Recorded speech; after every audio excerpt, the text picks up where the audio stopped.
Bonjour, nous célébrons la libération de l'esclavage égyptien lors de Pessah. Nous ne savons pas quand nous pourrons célébrer la Géoula du Mashiach, ni grâce à quel mérite elle s'accomplira. Deux disciples de Rabban Yochanan ben Zakkai étaient en désaccord sur cette question, Rabbi Eliezer et Rabbi Yoshua. Rabbi Eliezer affirmait que si Israël faisait tchouva, il sera délivré. Dans le cas contraire, il ne le sera pas. Rabbi Yoshua, quant à lui, soutenait que le peuple d'Israël soit délivré même sans tchouva. Autrement dit, de toute façon, Hachem nous ramènera en Israël. Mais la question qui porte sur le passé, grâce à quel mérite Dieu nous a-t-il libérés d'Égypte? La condition spirituelle du peuple d'Israël en Égypte est très mauvaise. Le prophète Yecheskel témoigne au nom de Hachem.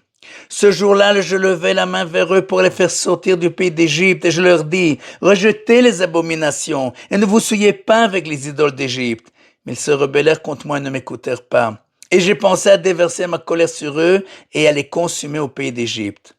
Le Zohar dit qu'Israël descendit dans les 49 portes d'impureté et même les anges se plaignirent dans la mer. Pourquoi sauver Israël et Noé les Égyptiens?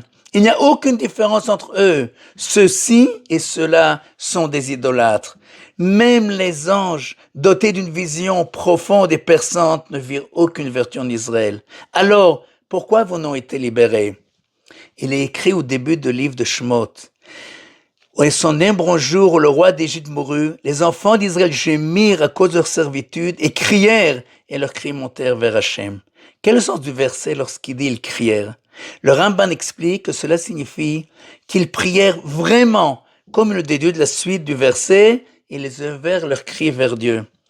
Mais le Baal Orachaim et le Sfor nous expliquent non, qu'ils crièrent de douleur, aïe, aïe, aïe, à cause de leur travail, mais ils ne prièrent pas. Le Rav Rimon propose une interprétation qui concilie les deux sens de ce verset. Il y eut bien un cri de douleur. Cependant, lorsqu'un fils crie, il le fait pour ce qu'on père l'entende. Le fils ne sait pas toujours comment s'adresser à son père lorsqu'il souffre. Il crie donc vers lui, certain que son père entendra son cri et l'aidera.